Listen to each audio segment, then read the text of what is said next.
Just bring the mind to the breathing.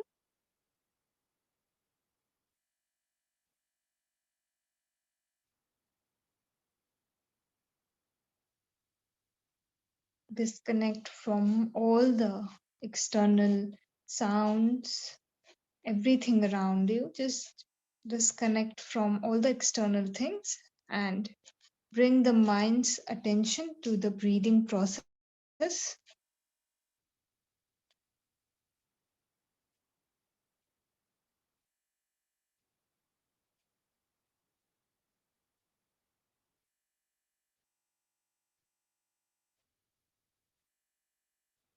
Just observe the natural flow of the breath. Don't change your breathing. Observe it as it is.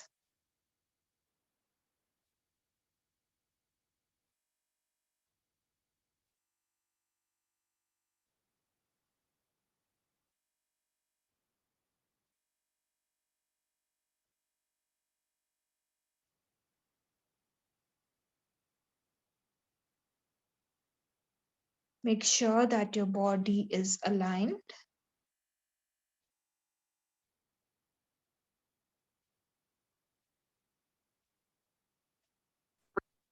And when you feel comfortable and steady, begin to deepen your breathing.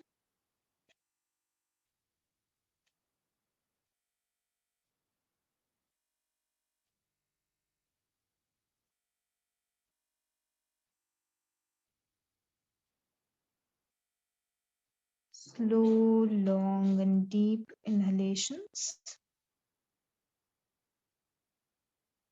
Slow, long, and deep exhalations.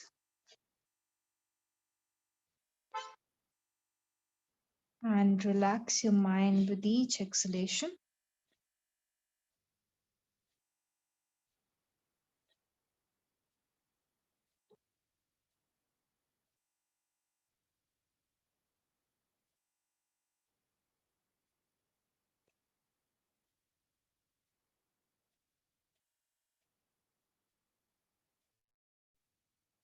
Prepare yourselves for the chanting of Om 3 times, followed by 3 Shantis. Exhale completely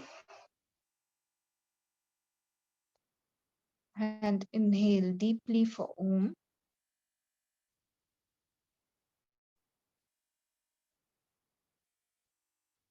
Om.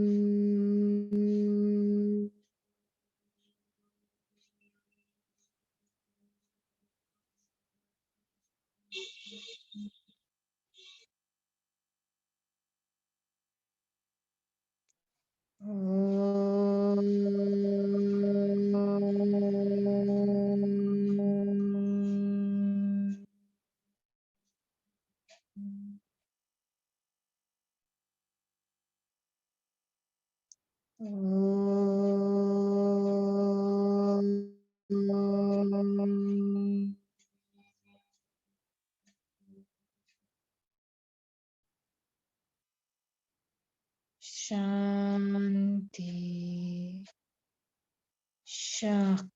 Shanti. Shanti.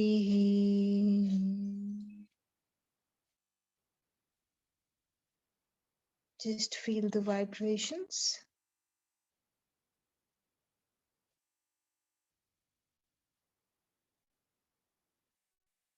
Join the palms together and rub the palms together.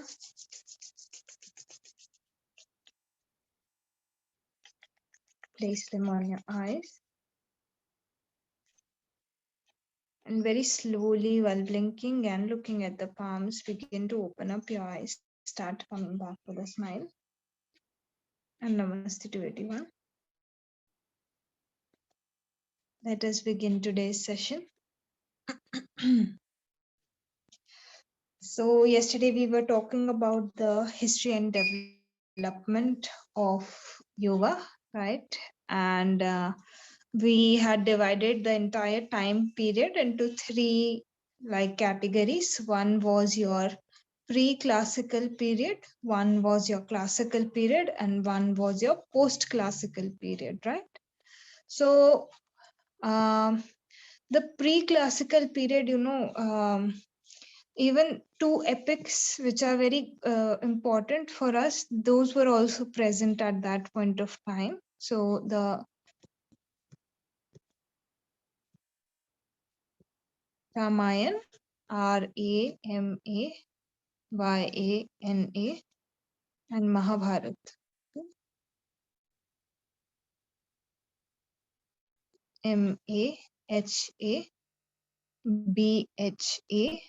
Mahabharata. This is pre-classical period. These two epics were also present, and I'm mentioning these for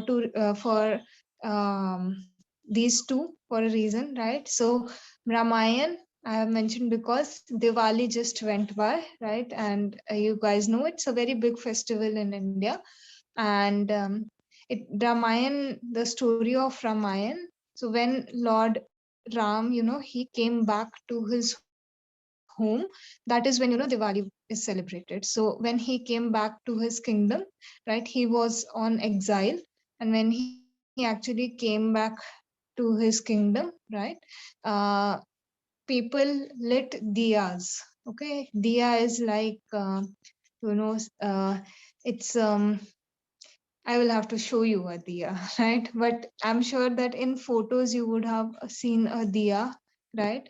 So it's something made out of like mud, right?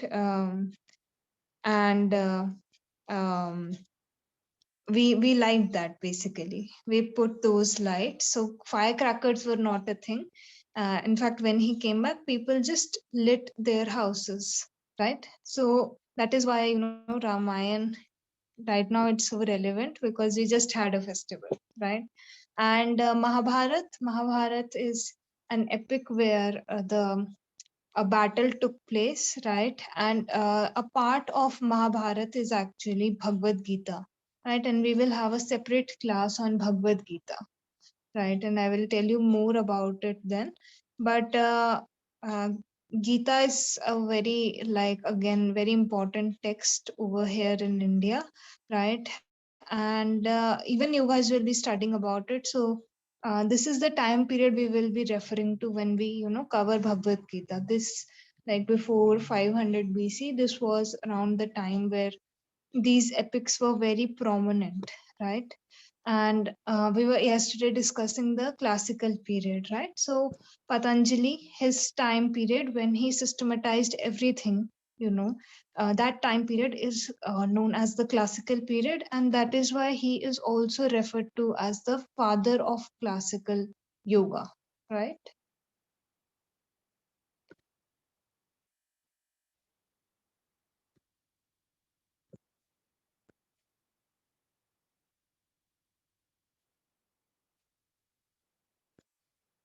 And in his text, you find the mention of the eight limbs of yoga,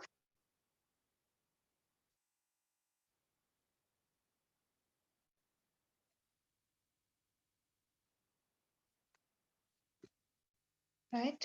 And these eight limbs, I told you that he divided the students on the basis of advanced level student, then intermediate level student, and then beginner level student, right? So he gave the eight limbs for a beginner level student.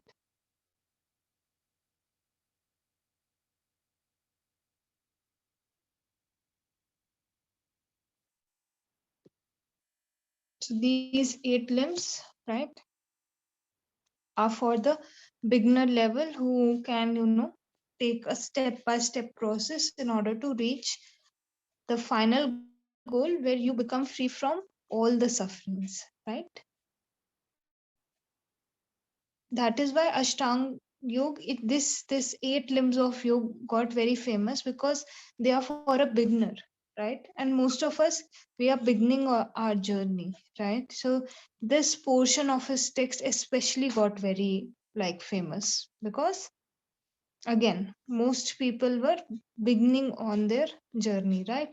And at this point of time, whatever he has mentioned in this text, it was easy to practice. Okay, so for us it will be very difficult to practice even Ashtanga Yoga, right? These 8 limbs, because starting is with the rules and regulations, right? And rules and regulations, right, at one point of time as we developed, it was seen that these rules and regulations, rather than helping us, these rules and regulations, they were generating a lot of guilt within us, right? That is why as we proceeded in time, right, so these things were eventually taken out, they were placed later on, right? But at that point of time the environment was such, the upbringing was such that these rules and regulations were a part of life. Okay, so nobody was forcing them. Like right now, when I will teach you also, you will feel as if you will have to force yourself, right? Or at least, restrain yourself a lot, right? So for us, when we leave the practice, or when we are not able to follow them through, we end up feeling guilty, right? So eventually, as time moved, it was actually not aiding the process, it was becoming a barrier in the process, right? So when we come to modern times, you will see that rules and regulations, they are not that much talked of. First they begin by making you practice asanas, right? Later on they will mention, okay, now that you have followed this lifestyle for a really long period of time, now you can begin to incorporate these things.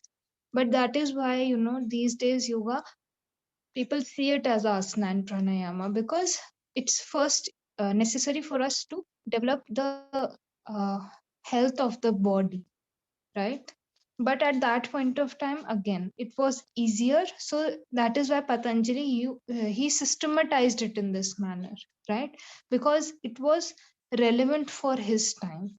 And again, if you follow this path step by step, it you actually understand why he placed the rules and regulations first, right? Like you go to some organization, you work there, or you go to school, school also has some rules and regulations which students have to follow.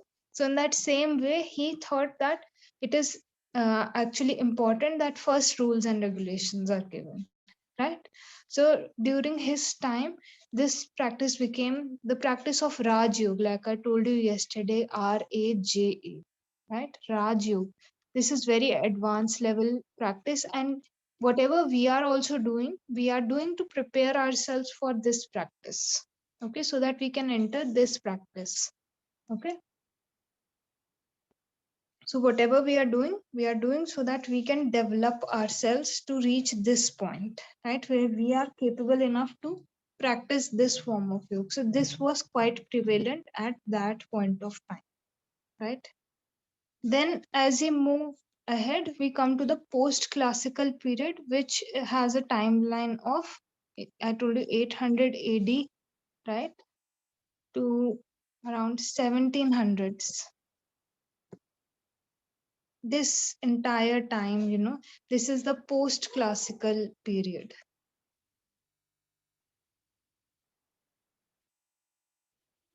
So after the systematization, this period, became more prevalent.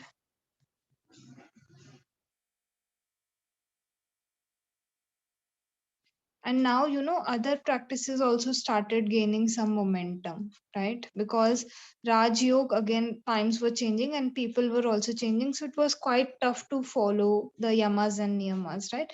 So Hatha Yoga, these things, Vedanta philosophy, I'll just write it down. Vedanta. So these kind of, this philosophy, it became very prevalent, right? You would see that,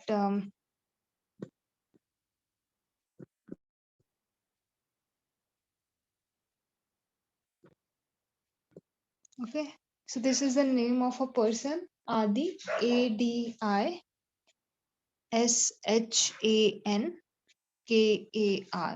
Adi Shankar, and Acharya, Acharya. So he is the person, who when he came in, the Vedanta philosophy, this got a very big push, right? So, you would hear a lot of people in India. Also, this became very famous. So, Aham Brahma Asmi, that you are um, the pure Brahman. You are the main, like a part of the main energy, right? This concept that we are also having the qualities of God, or the creation, like because of one energy there is creation, and we are parts of that energy only, like you know uh, like the river, it merges into the ocean, right? So we are like that river, or drops of the same ocean, right? We are drops from that same ocean.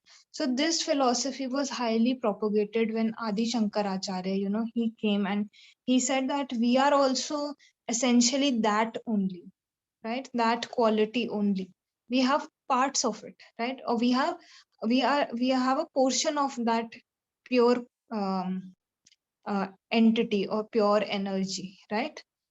But we are like we are coming over here as human beings, and when you feel that union with the force that is driving everything, that is the final point, right? Where you feel this union, right? You are not intellectually, like I'm telling you, that you are a part of that energy, right, which is driving this world. So mind can understand, but when you experience this thing, that point is actually called the union, right? Union means this only, when you understand that you are part of the system, right? You feel that thing, right? So he propagated this entire thing, and he also gave, it was in his time that Bhagavad Gita also gained a lot of, like, attention, right?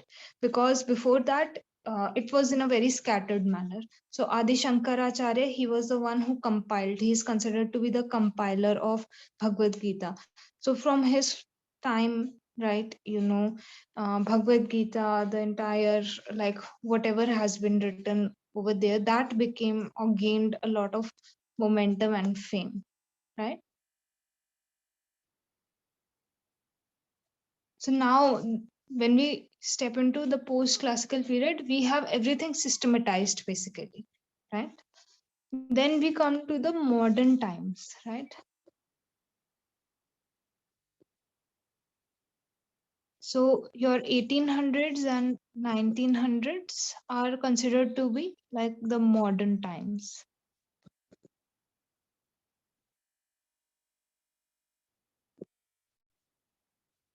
Like this is when, before this, mostly this philosophy and everything was, in India or around India, right? But then, people started going out, right? Like Swami Vivekanand, he is one of the major names you will find when you um, see this time period.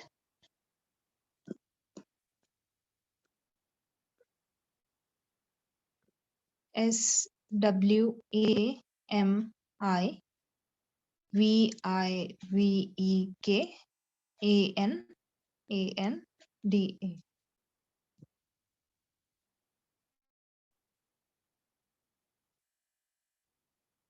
Right, so, like, then, people started traveling more and more.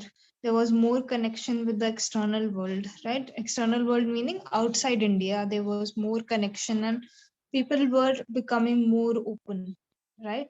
So, when he traveled, he took whatever philosophy was over here to the Western world, right? And if you read about his life also, there are a lot of conferences that he attended, and he propagated the entire concept of yoga, right, in other parts of the world. So in modern times, this idea became like it started to spread in the world. It was during this time that you will see a lot of ideas that were prevalent over here, they started spreading in the world, and people found some logic in them. right? When they were like when they heard of whatever was being told, they found some logic, right? They found whatever they were saying logical, or something that could be pursued in their own life, right? And even Sri Aurobindo,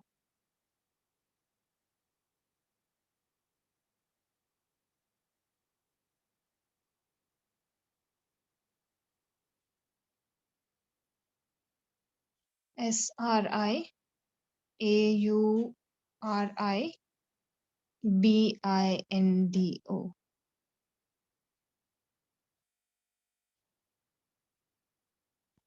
So he also, he gave his own integral yoga, right? So now, all of these modern like yogis, what they were actually trying to do was they saw that time was and everything was shifting a lot, right? And they knew that now, yoga wasn't so like, uh, people take out time separately to do yoga, but it was losing its essence as a part of life, right?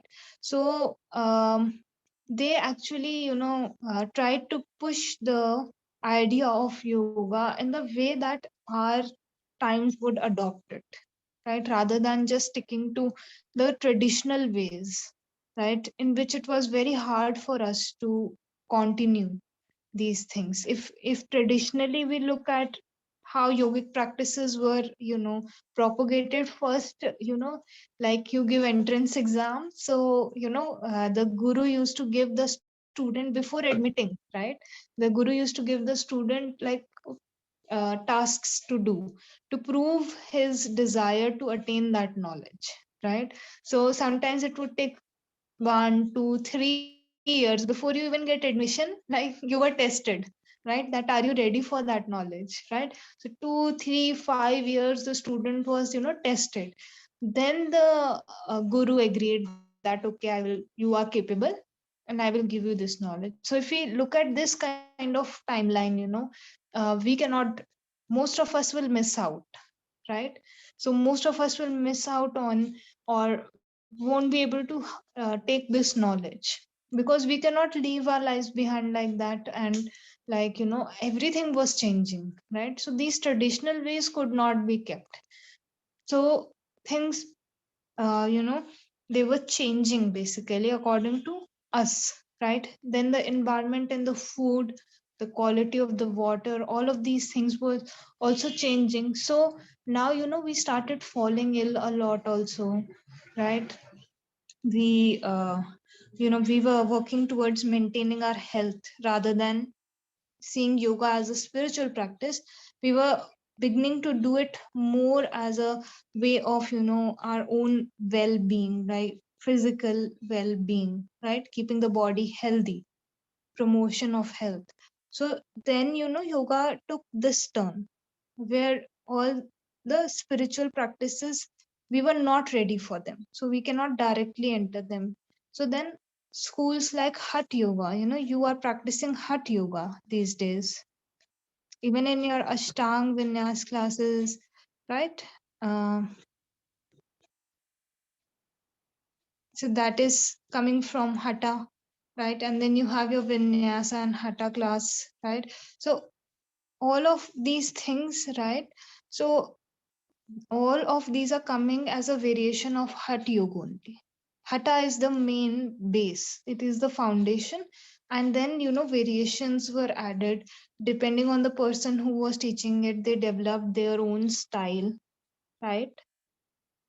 So Hatha was the main foundation, and now all around the world you will see multiple variations of Hatha Yoga only, right? Hatha is basically working on the purification and, preparation of the body for advanced practices.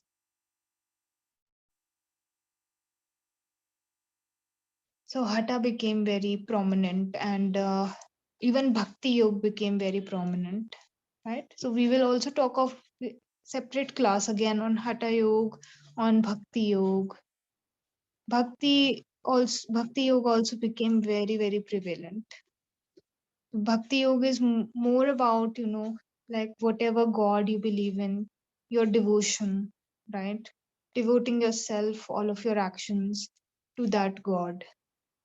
So these forms became more prevalent because their essence was seen more. Like you will, like for us, we will take out time to pray during the day. Like in our families, especially in Indian tradition, we have fixed timings where we sit with our parents and right, so our grandparents, or we even when we are living separate from them, we take out some time to pray. And same in Christian tradition also, you will see they say grace, right? They go to church, right, on Sundays. So we are able to make time for these things, right?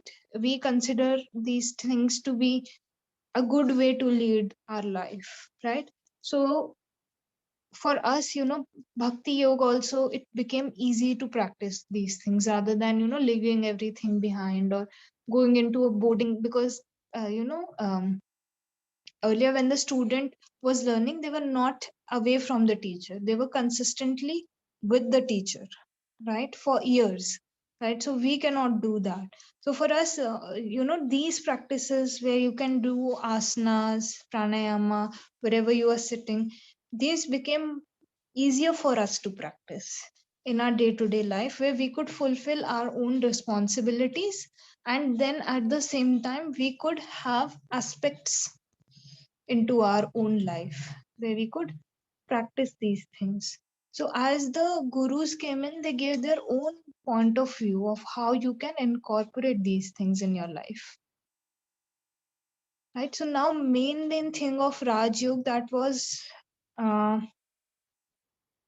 you can say, removed, or that was seen that later on you can practice it. First you need to develop the health of the body, right? We were suffering so much with industrialization, pollution, all of these things increased during this time. So and there was a lot of movement. So earlier people couldn't move that freely. So taking all of these things into consideration, the modern period changed yoga very, like, to fit how we were living, right? And then we come to contemporary time. So this time, right?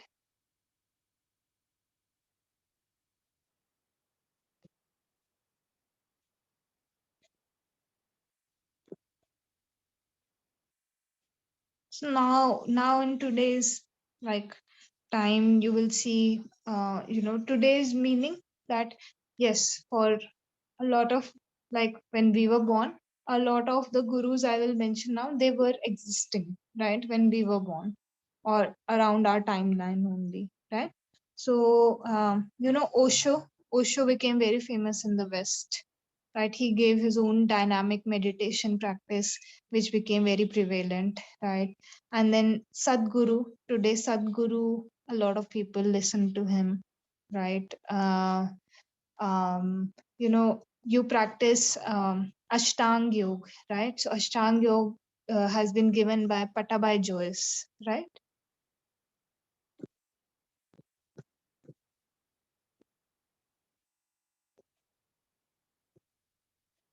Let me just,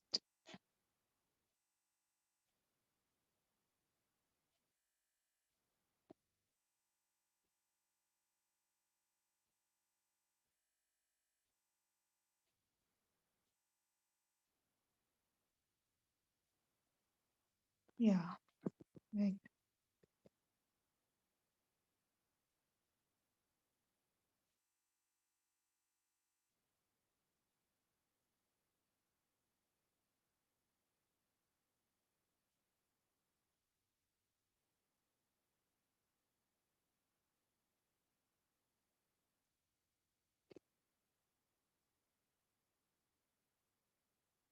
Right. So Ashtang Vinyas, he gave Ashtang Vinyas, right? Gave Patabai Joyce. Then, like, your Vinyasa flow, that was given by T. Krishnamacharya, right?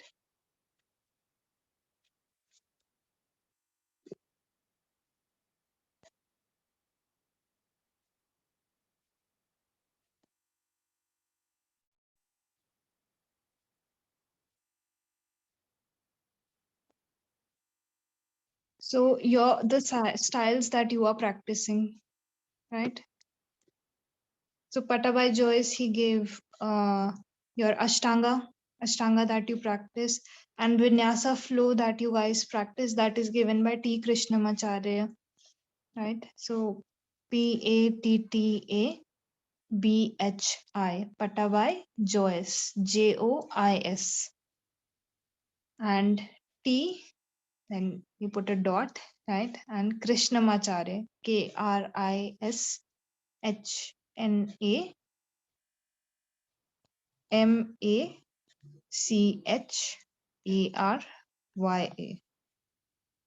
So your vinyasa flow is coming from there. So these guys, they practiced the traditional yoga and then they took out their own styles, right? BKS Iyengar, right? So you would have heard of his practice of yoga also.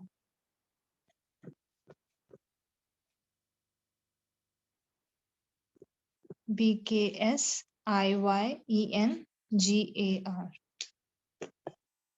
right?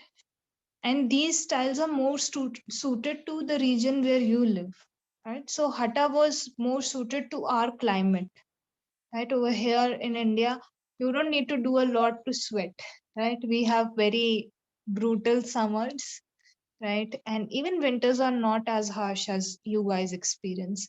But when these modern gurus they came in, so they took out styles which were more relevant for you. Okay, because you will see Ashtanga, when you do Ashtanga, it's very hard to do Ashtanga, right? And it is more activity, right? So for colder climate, you need to work more to sweat the same amount for this like same amount of sweating will take more work for you guys, right? So these styles were developed from that point of view, that if you live in colder climate, right? So what kind of practices will help you in your cleansing? Because sweating is so important. There's so much cleansing that takes place, so many toxins are removed from the body when you sweat, right? And it's when you sweat a lot that you feel your flexibility has also improved, right? Because toxins are released. So for you guys, you needed something more rigorous, so that that's those toxins could be released from the body because of your climate, right? Your kind of food, your kind of environment. When you come to India, mm, even though Ashtanga is a very good practice, right? It is a wonderful practice. But for our environment, if even if we practice Hatha, we will do just fine, right? Because you'll sweat so much over here, right? All the toxins will be released from the body, right? So according to the climate where you are, there is a suitable style for you also, right? So that you will, as you experiment, you will see which one is best for you. So when we come to the contemporary times, these practices are now more prevalent. Yoga is seen as a health promoting, like activity. Then it is seen as a therapy, so curative form. Like now it has come to the curative form where we are suffering from physical disorders, mental disorders. So we use yoga as a therapy, right? So now not only is it for promoting our general health, it also helps you to establish your general health,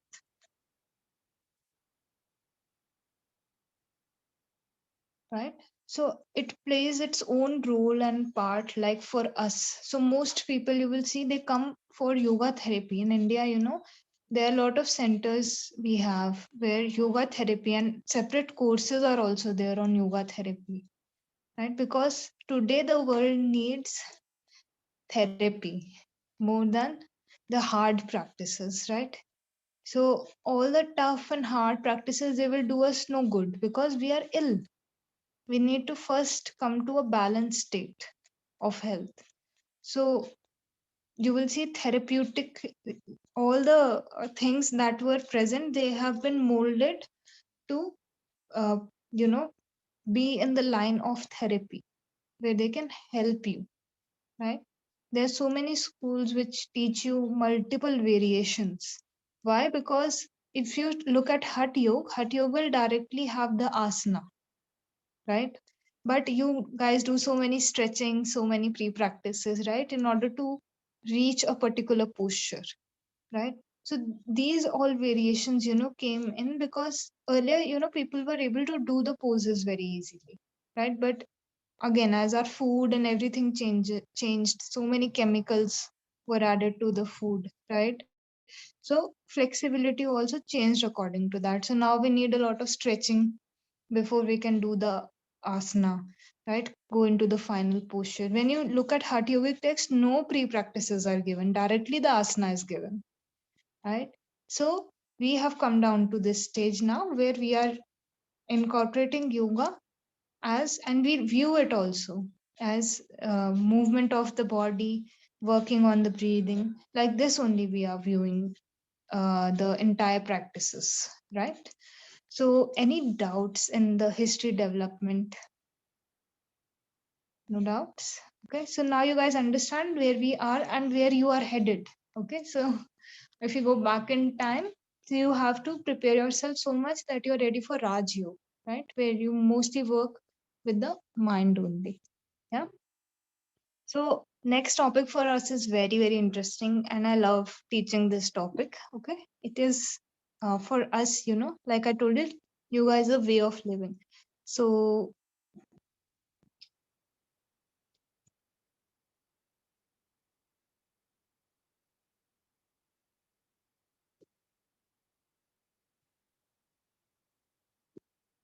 So now we will discuss yoga as a lifestyle practice, right? So how you guys can, even though you are doing your classes, right? All the classes you guys are doing, and you are, um, you know, consistent in your practice, there are some things that you can still work on, which are separate from your classes. And when we talk of yoga as a lifestyle practice, right? We talk of the way of living only. So now we're going to change or work on the way in which we are living, right? So lifestyle always has to be healthy. Yeah. So whatever you do in your life, it can either promote your health or it can decrease your health. Okay, so all the practices or the way in which you live can either lead to the promotion of your health will be good, or your habits, they can do what, they can work towards degrading your system. And we all know, by default of our aging, our system is already degrading, right? So we have to work on something which is applying opposite force, right? Or at least stabilizing that thing. So when you see yoga as a lifestyle, you are actually working on the habits which will help you to increase the quality of your life. Now, I'm not saying that it will be easy, right? But it is definitely the, more, uh, or you can say better way of living. And how do you decide that? If you do something and your energy level goes down, okay, it's not a good practice for you. Okay. And if you do or consume something and your energy level goes up, right, your vitality goes up, right, it is a good practice for you, right? That doesn't mean that you take something which increases your energy. I'm not talking about temporary energy increase. Okay, I'm talking about overall. You will meet some people who you meet and you are just like, how do you remain so like energetic? How do you have the energy to do all of this, right?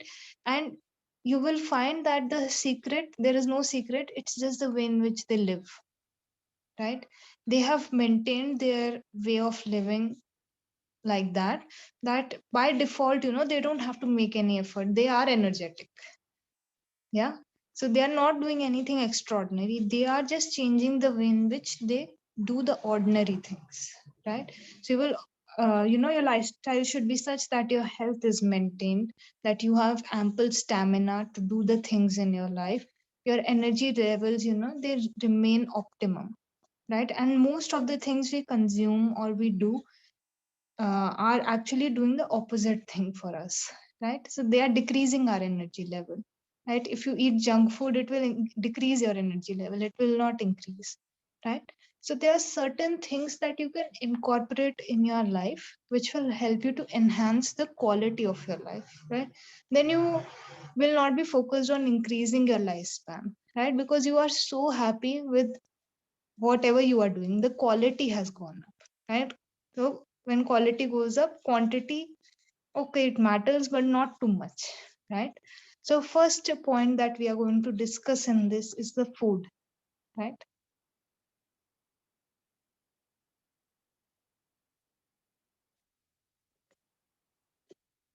So ahar, ahara.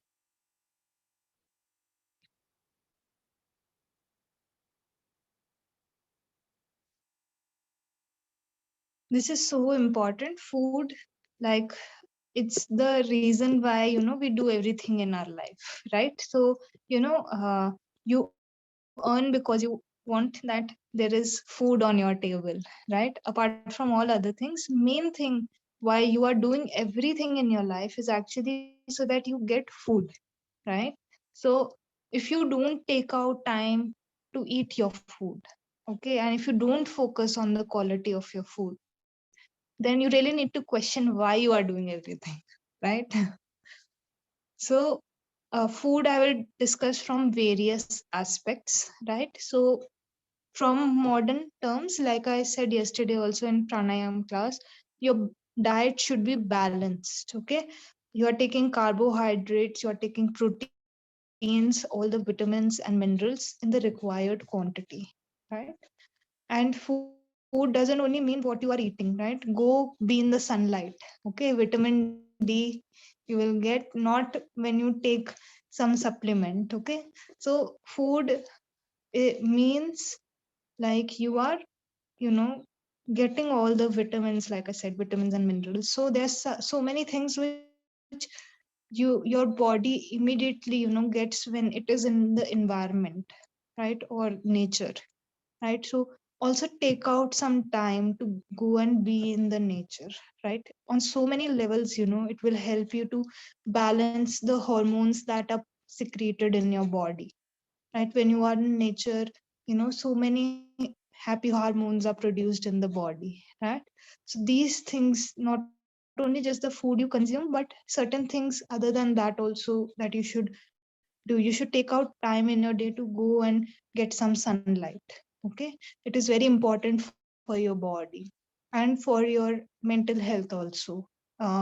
Having a particular amount of sunlight, like, as a part of your day, right? So as you begin to incorporate these things, you will see life actually is good, right? Yeah. So in when you see from yogic point of view, we talk of mit ahar. This you will talk of in your Ayurveda classes also, right? But I will touch a little bit upon it. Mitahara.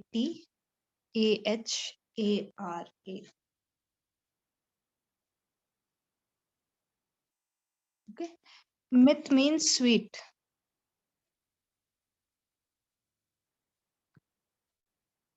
and ahar, it means food. So sweet food.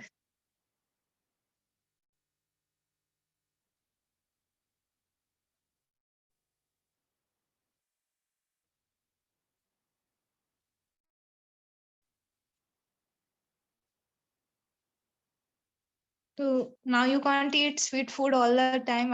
Just told you in modern terms it is balanced diet, no? So what does this sweet mean? Okay.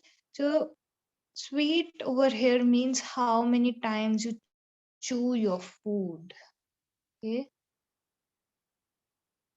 So most of us, we just gobble our food, we just eat, and it is like a time for eating food is done, right?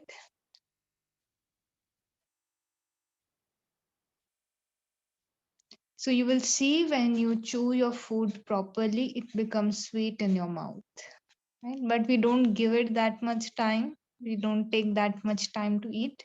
It is generally said that it is good to chew one bite 32 times. And most of us, we don't even take 32 bites in the entire meal, right? So you have to begin to change this thing. So if you earlier you were taking out 10 minutes for your lunch or 15 minutes, take at least half an hour to 1 hour, okay? Because when you eat at that pace, it will take time for you to eat your food, okay? So I'm not saying immediately jump to 32 bites for like one portion that you put in your mouth, but you can at least begin to increase it, right? If you're chewing the food 5 times, you can begin to aim for 10 times now, right? There is so much digestion that takes place in the mouth itself, and we miss out on that when we do not chew the food properly. That is why so many people are having digestive disorders these days, because the digestion that is supposed to take place in the mouth is not taking place in the mouth, right? So it puts more like uh, load on your like stomach, right, to digest that food.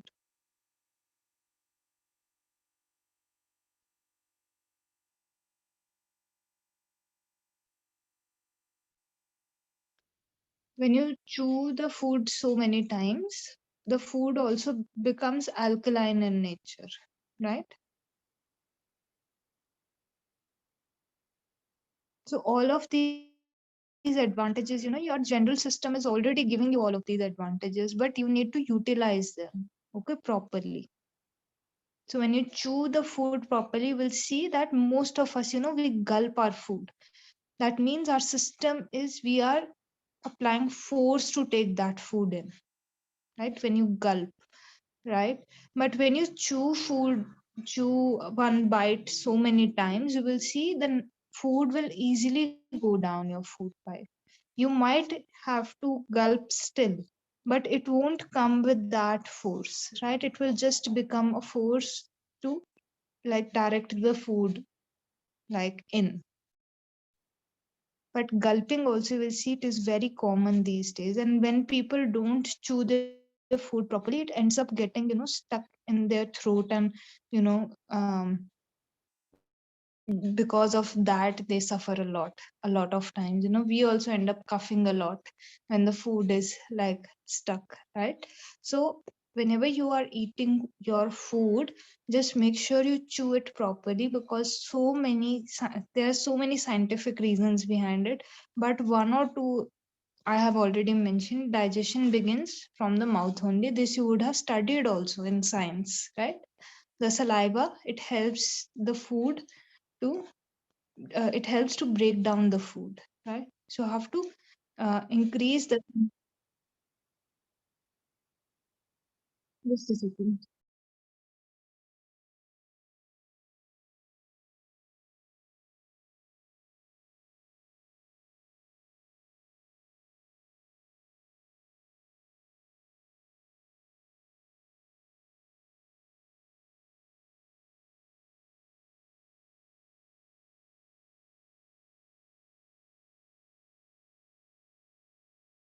Yeah.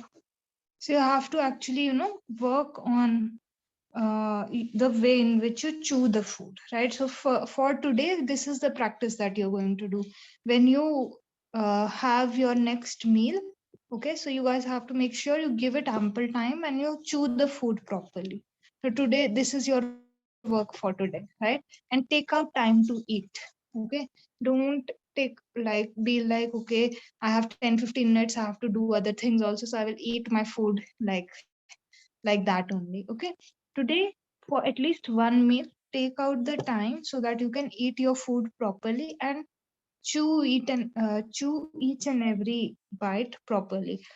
All the other qualities of food I will tell you tomorrow, so that you can incorporate those practices also. All right, so any doubts in whatever we have done so far? Okay. Okay. So yeah, tomorrow we will discuss in depth about food, right? Oh, sorry, not tomorrow, Monday. Yeah, I'm so sorry, I forget. It is Monday now, so you guys have off. So enjoy your off, enjoy your off day, and so tomorrow also you can practice this. Yeah, now that you have reminded me, tomorrow also you can take out time for your meal and chew it properly. You will see that the quality of the food changes in your mouth only, right? So let's close today's class then. Keep your back and neck straight.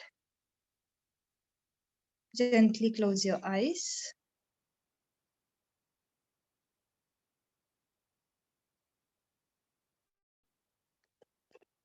We will chant Om one time, followed by three Shantis. Inhale deeply for Om.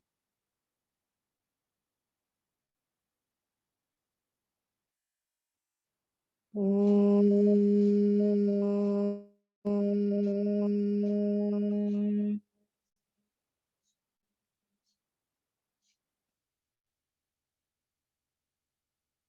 Shanti. Shanti. Shanti.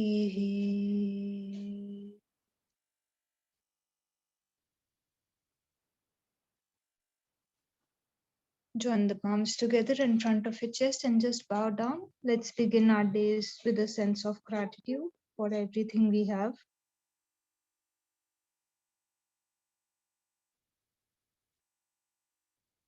Wrap the palms together.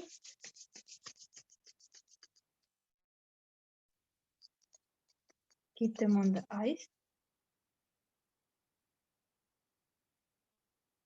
Very slowly, while blinking and looking at your palms, begin to open up your eyes. Start coming back with a smile. And namaste to everyone. I will see you all for your pranayam class today in the afternoon. Take care and bye bye. Bye bye. Namaste. Namaste. Bye bye.